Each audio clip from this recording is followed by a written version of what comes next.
Eh, a ver, bueno, ¿te consideras público de arte contemporáneo? Sí. ¿La razón? Soy público de arte contemporáneo porque soy artista y formo parte de él. Y soy curador también. Ya, opinión sobre el arte visual en Guayaquil.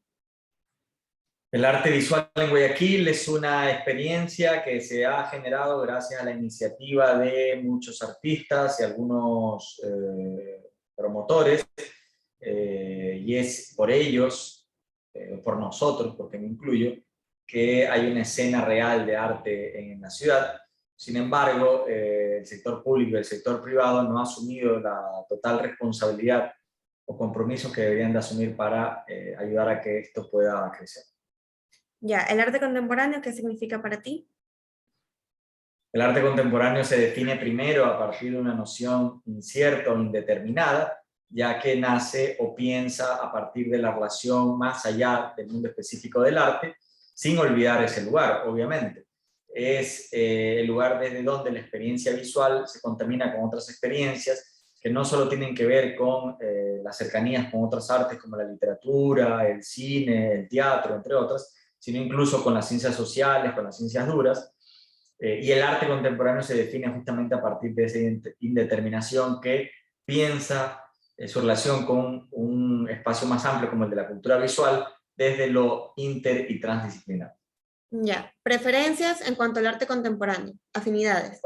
Bueno, me siento muy afín o cercano a prácticas del arte contemporáneo que reformulan el espacio, lo reformulan a partir de la noción de lo expandido, en donde el arte nuevamente busca alternativas u otros espacios de experiencia y de conocimiento en terrenos como la literatura, el cine, y desde allí se genera un espacio muy complejo.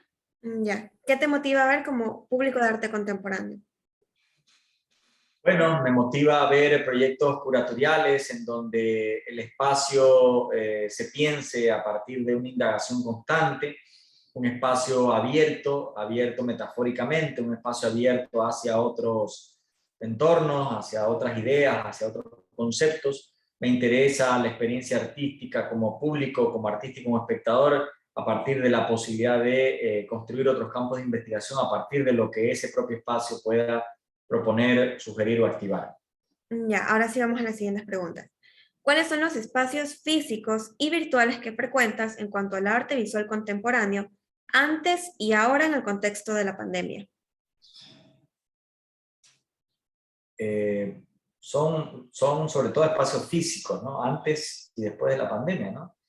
Y son los espacios que han existido y que han aparecido recientemente, ¿no?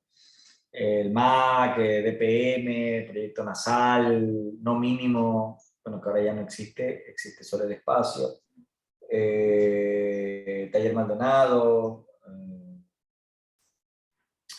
eh, Ander, el espacio Yuli Vargas, que se me escapa el nombre ahora. Bueno, esos espacios. Ya, ¿y por qué te interesan estos espacios? Porque son los espacios donde se genera una experiencia artística, que es la que me interesa como artista, como profesor y como curador. Ya.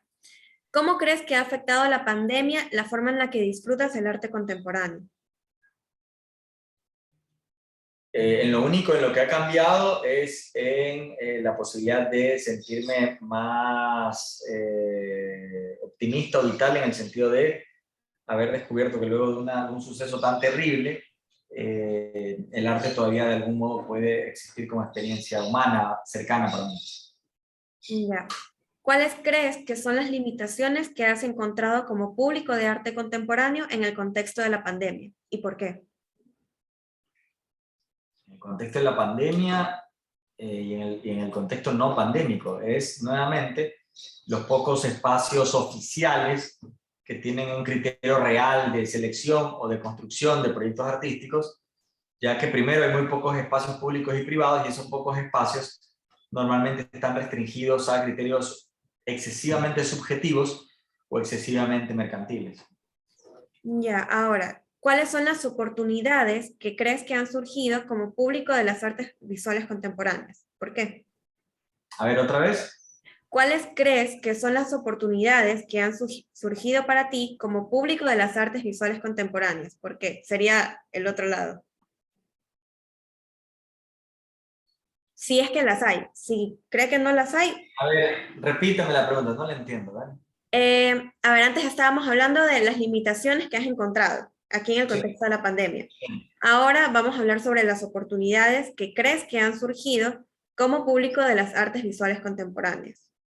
Bueno, la oportunidad es que aparecen nuevos espacios en donde no solo uno tiene la oportunidad o la posibilidad de participar como artista o como curador, sino también como público.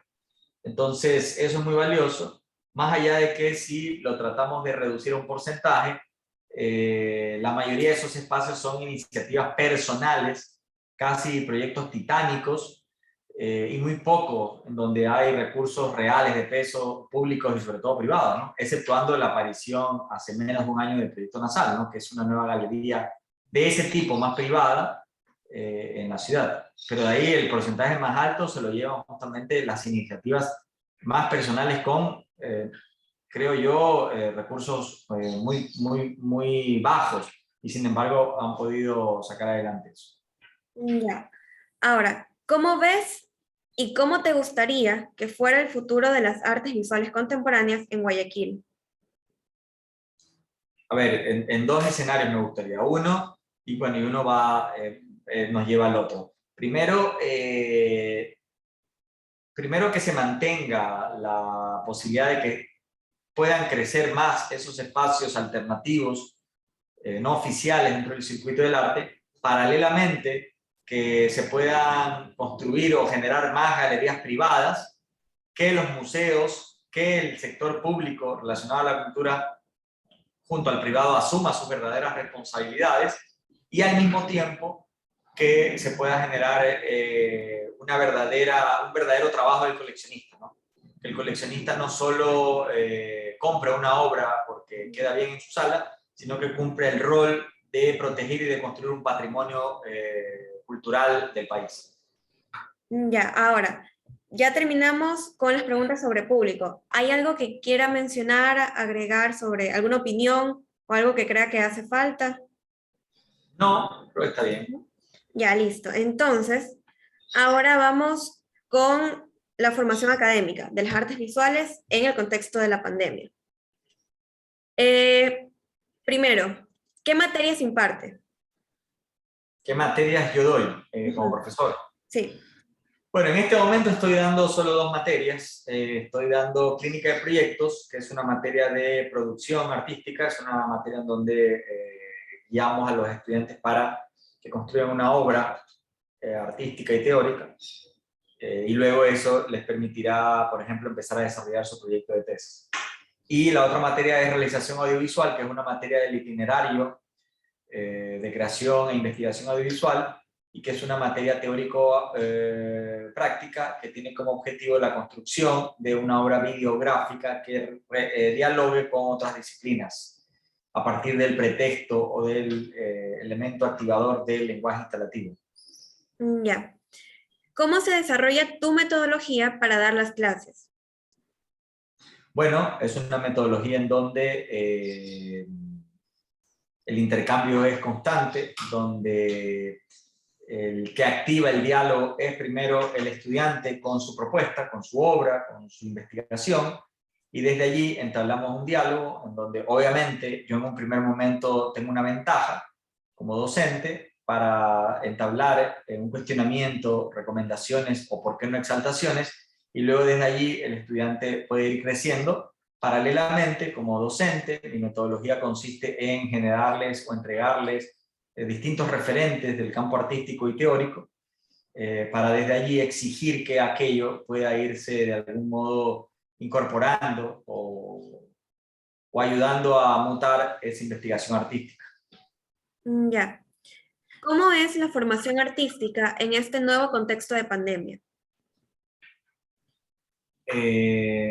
Bueno, ha sido virtual, ha permitido, si bien es cierto, se ha perdido la posibilidad concreta de lo presencial, tangible, de los objetos físicos, pero por un otro lado ha permitido también construir otro tipo de dinámicas que ha hecho posible involucrar muchos otros aspectos, ¿no? Como son la posibilidad de que el estudiante pueda ir construyendo su investigación de forma más autónoma, que tenga la oportunidad de tener una mayor libertad, pero también esa mayor libertad viene acompañada de una mayor responsabilidad. Ya, bueno, vamos a retomar un poquito eso, ahondar un poquito más. ¿Cómo crees que ha cambiado la formación de las artes visuales en este nuevo contexto pandémico? Bueno, un poco repetir lo anterior, es la posibilidad de cubrir muchos más contenidos, porque en este caso ya no se concentra, por ejemplo, en una clase magistral o un monólogo, sino en la posibilidad de que el estudiante pueda construir de manera más autónoma a partir de esos elementos, componentes, conceptos, ideas que el docente puede ir incorporando, que tiene la virtud de ya no tener la limitación por ahora de el campo de la presencialidad en un horario específico. Creo que eso sería lo más importante. Ya. ¿Qué materias o proyectos se te facilitan con las clases virtuales? Sobre todo las materias teóricas, porque existe la posibilidad de que el estudiante pueda cubrir mayores contenidos y que no se limiten a la exposición del docente durante una clase presencial en donde el tiempo es una limitación. En las de producción también es una virtud porque podemos generar un intercambio más constante donde se involucren también de forma mucho más directa y autónoma posibles salidas o sugerencias dentro de la investigación. Y el defecto mayor quizás sea haber perdido en las materias de producción artística, sobre todo la posibilidad de enfrentarnos a lo tangible, ¿no? La posibilidad de ver las texturas, el elemento físico. Ya. ¿Cómo es el desarrollo de las clases? Hay dos opciones. Una opción, como la de clínica de proyectos, todas las clases son sincrónicas, es decir, todas las clases son encuentros directos con los estudiantes de forma virtual porque es una materia de revisión constante. Una materia como realización audiovisual no tiene siempre revisiones. Como no hay siempre revisiones, no siempre hay una reunión sincrónica, sino asincrónica a través de esos contenidos o referencias que se le entregan a los estudiantes para que luego hagan una tarea o generen una obra audiovisual. Cuando genera la obra audiovisual, se genera el contacto sincrónico, la clase sincrónica, y es desde allí donde se genera el debate de esa obra. Esas serían como las dos opciones, que yo tengo por lo menos como docente. Ya. ¿Ha cambiado tu metodología de trabajo a partir de la pandemia? ¿Qué cosas? Ha cambiado en el sentido de que puedo tener mayor libertad para ir incorporando ideas obligatorias y complementarias, lecturas obligatorias o complementarias, que si bien es cierto, radican en la responsabilidad del estudiante, ayuda a esa responsabilidad a construir un trabajo autónomo que me parece tiene mayores oportunidades de construir un campo mucho más amplio. Ya. ¿Cómo son las clases prácticas? Como lo dije hace un momento, ¿no? En mi caso, las clases prácticas son a partir de esas reuniones sincrónicas en donde discutimos los trabajos. Y cuando no son prácticas, es decir, cuando no hay algo que presentar, se generan a partir del trabajo autónomo del estudiante, que es evaluado a partir de trabajo, ¿no? Como debates, ensayos, cosas como eso. Ya. ¿Alguna otra innovación pedagógica? ¿Otras adecuaciones que ha tenido que hacer? No, ¿No? es básicamente. ¿Ha habido algún beneficio o limitación de la formación artística durante la pandemia? Como pregunta final. Ah, no. Bueno, ahí se repite un poco lo anterior, o sea, la limitación se da en materias donde es importante enfrentarnos a la cualidad física del objeto. Esa sería la mayor limitación. Y el beneficio es la posibilidad de incorporar a partir del trabajo autónomo del estudiante, que lo generará de forma sincrónica con la clase, poder incorporar muchas más referencias, muchas más lecturas, muchas más referencias, muchas más ideas. Ya, ahora sí, la última pregunta. A partir de la pandemia, ¿cuáles son las posibilidades o aprendizajes a futuro en el ámbito de la formación artística?